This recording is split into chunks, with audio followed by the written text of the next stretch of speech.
Bonjour à tous et bienvenue sur Paris Turf TV pour votre quotidienne reçue 5 sur 5, l'émission du Quintet Plus et du Top 5. Vous l'avez sans doute reconnu, Aurélien Attard m'accompagne aujourd'hui pour m'apporter ses lumières sur ce Quintet. Salut Aurélien. Bonjour Paul, bonjour à tous. Alors Aurélien, on a rendez-vous en haie à Cannes-sur-Mer très précisément, où le meeting d'obstacles bat son plein. On a affaire à des 4 ans. On va évoluer sur un parcours de 3500 mètres. On retrouve des chevaux confirmés à ce niveau de compétition, qui ont pas mal d'expérience. Et je ne sais pas vous, mais je pense que plusieurs bases solides se détachent sur votre goût. Effectivement, je pense que cette course est assez limpide. J'espère qu'on ne sera pas déçus du coup, juste avant les fêtes en plus. Ça serait bien d'apporter un cadeau de Noël à nos téléspectateurs. On part de suite avec votre sélection. Le 1 Fiestine, le 3 La Sulfureuse, le 5 Jazz Poème, le 10 Luxe de la Barre, le 11 Dr Vigous, le 4 Vicomte d'Anjou, le 9 Flight Zero et enfin le 16 Victor Arbor. C'est donc l'As Fiestine qui arrive en tête de votre sélection. C'est une jument douée, que ce soit sur les balais ou en steeple, qui a des titres à faire valoir.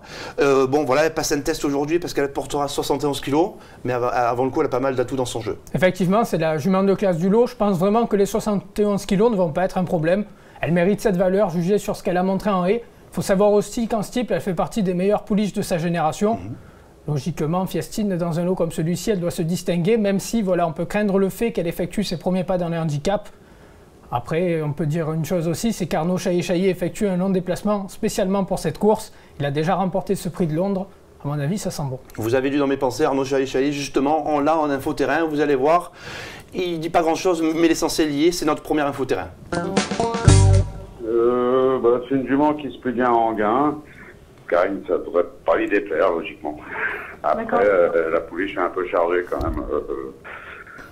Les handicapeurs l'ont remonté d'1 kilo alors qu'elle était en 62 de valeur normalement. Et quand je l'ai engagé, ils l'ont remonté d'1 kilo, donc ça, j'ai pas trop compris. D'accord. C'est quand même un mystère. Mais vous pensez quand même, malgré ses 71, qu'elle est capable de terminer dans les 5 premiers mercredi? Oui, j'espère, oui, bien sûr, sinon j'irai pas. C'est le mystère, on ne sait pas pourquoi l'handicapeur, il pense comme nous. Pour moi, on pense qu'elle est déclassée, c'est pour ça qu'elle est mis 1 kg de plus. C'est bon signe en principe. Bon, ça sent bon, Arnaud Chaillet, ne vous inquiétez pas.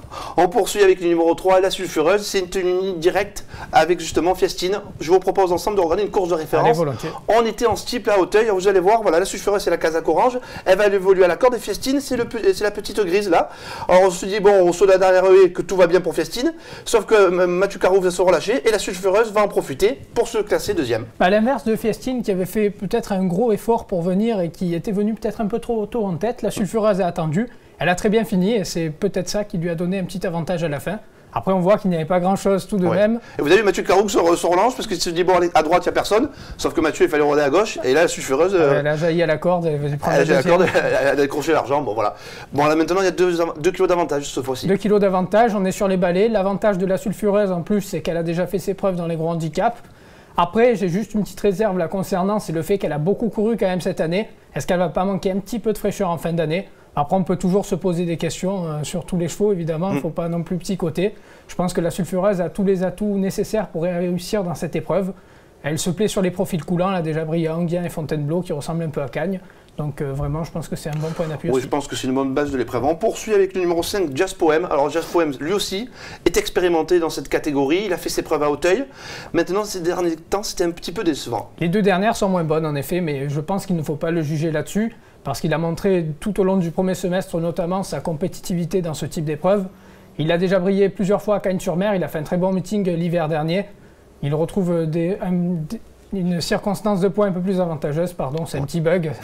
Ça arrive, c'est le spasme, voilà, c'est le spasme de Noël. Donc, et en plus, 100% de réussite sur le tracé. Oui, voilà, je pense que c'est un bon point d'appui lui aussi. Voilà, vous allez voir, Patricia Butel, nous conseille également de le reprendre, c'est notre deuxième infoterrain. Le cheval me semble bien le matin, on n'a pas de problème particulier. Je vous dis simplement, notre problème est le fait qu'il se tende comme ça normalement en course l'après-midi. Donc vous lui maintenez toute votre confiance, autrement? Oui, c'est un cheval qui a fait preuve de régularité tout au long de l'année. C'est vrai qu'il a eu ce petit passage à vide. Maintenant, j'ai quand même besoin d'être rassuré. Ouais, il a besoin d'être rassuré. Et je précise à nos auditeurs, à nos téléspectateurs, pardon, qu'on lui enlève les œillères australiennes cette fois pour qu'il soit peut-être plus détendu et moins à faux, à faux, à faux. Ouais, c'est une bonne info. C'est une bonne info. Voilà. On poursuit avec le numéro 10, Lux de la Barre. Alors c'est un cheval de classe qui vient de s'imposer sur l'hippodrome avec une certaine classe et brio. Maintenant, il passe un test. Il passe un test, mais je le trouve en plein progrès. Il a d'ailleurs remporté 3 des 4 dernières courses qu'il a courues. Il faut savoir qu'il a commencé par des places sur les obstacles. Il commence vraiment à s'affirmer. C'est un cheval qui est vraiment doté d'une certaine qualité. Il vient de bien gagner en steeple, tête et corde, jamais rejoint. S'il emploie une nouvelle fois cette tactique, il peut aller loin. Surtout qu'il est bien placé au poids, je trouve. Il est bien placé au poids. Un autre cheval qui est également bien placé en poids, c'est pour moi mon coup de poker, mon outsider amusant, c'est le numéro 11, Dr Vigous, qui a connu pas mal d'ennuis de santé, qui a connu une longue période de disette et qui vient refaire parler de lui en se classant 4e. Et c'est un cheval qui a été lâché au poids. Cagnes, c'est son jardin, tout simplement, j'ai l'impression. Il a réalisé un hiver de toute beauté l'hiver dernier. Et là, hop, il revient à Cagnes, une 4e place dans un bon lot face aux aînés. Il battait notamment Silverax. Je pense que la ligne est très bonne. Il est bien placé au poids. Il dépend d'un entraînement très habile. Jeune entraîneur, Pierre Fartillet, mais très redoutable. Il est bien placé au poids, donc comme vous l'avez dit, il est muni de hier, Dr Vigous. Il a déjà fait ses preuves dans des lots comme celui-ci, donc il a vraiment les moyens de se distinguer, je pense. Il vous plaît aussi? Ah, c'est mon coup de poker aussi. Alors, on va peut-être jouer ensemble. On va jouer ensemble, on va faire les jumelés, les champs réduits, on va faire le total. On parle maintenant de votre pépite, Aurélien. Le 101 Capaline, vu comme elle a gagné l'autre jour, je pense qu'elle peut doubler la mise pour sa 2e course sur les balais. Elle dépend en plus d'un entraînement redoutable, elle a tous les atouts dans son jeu. C'est un péno? Presque. Presque. Tout dépend qui le tire après. C'est un péno avec des cages, voilà. Mais sinon, on devrait le transformer. Voilà. Merci Aurélien pour toutes ces informations. On se retrouve demain avec, à mes côtés, j'aurai Alexandre de Kopman, direction la Sandrine de Vincennes. Bon jeu à tous et à très vite sur Paris Turf TV. Au revoir.